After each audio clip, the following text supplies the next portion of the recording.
अवधूत चिंतन श्री गुरुदेव दत्त श्री स्वामी समर्थ। जय जय स्वामी समर्थ। प्रिय स्वामी भक्तांनो, पाहून दुर्लक्ष करू नका। आज स्वामी तुम्हाला काही महत्त्वाचा संदेश देऊ इच्छित आहेत। नीट लक्ष देऊन शांतपणे ऐका। स्वामी तुम्हाला काय सांगू इच्छित आहे। स्वामी म्हणतात, पुढील 5 मिनिटे हे तुझ्यासाठी महत्त्वाची ठरणार आहेत। जर का तू संदेश शेवटपर्यंत ऐकलात तर पुढील 100 वर्ष तुझे सुखाने जाऊ शकतात।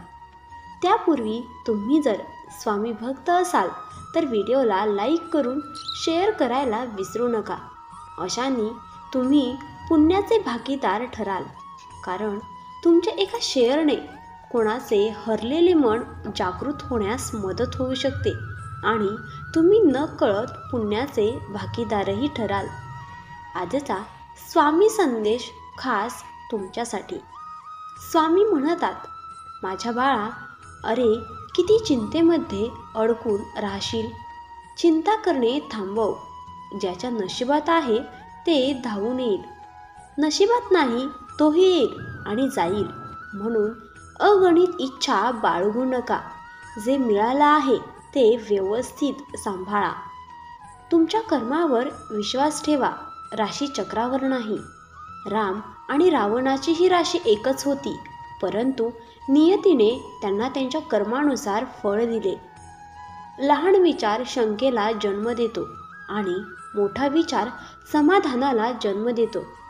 ऐकायला शिकलात तर सहन करायलाही शिका आणि सहन करायला शिकलात तर जगायलाही शिकाल।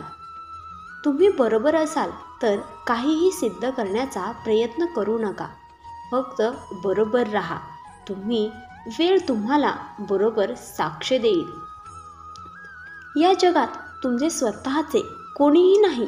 प्रत्येकजण केवळ त्याच्या स्वार्थापोटी तुमच्याशी जोडला गेला आहे आणि जोपर्यंत एखाद्या व्यक्तीला याची जाणीव होत नाही तोपर्यंत त्याच्यात देवावर प्रेम आणि श्रद्धा निर्माण होत नाही। आयुष्यात जेव्हा जेव्हा आपण वाईट टप्प्यातून जातो तेव्हा आपल्या मनात हा विचार नक्कीच येतो की देवाला माझ्या अडचणी का दिसत नाहीत, तो माझे दुःख का कमी करत नाही। पण लक्षात ठेवा, परीक्षा सुरू असताना शिक्षक मात्र नेहमीच गप्प असतात। श्रीकृष्णांनाही खूप काही गमावं लागलं।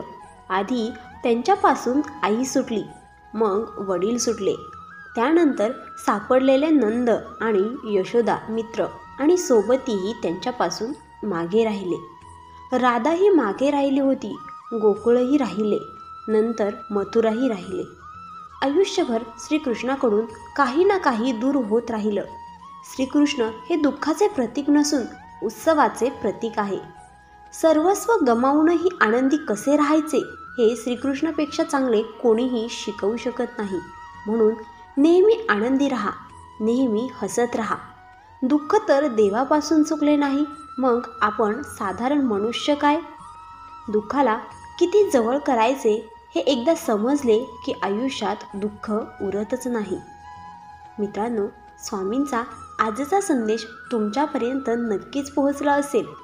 व्हिडिओ आवडल्यास स्वामींसाठी व्हिडिओला एक लाईक करा आणि असेच स्वामी संदेश ऐकण्यासाठी आपल्या चॅनेलला सबस्क्राईब करा। श्री स्वामी समर्थ।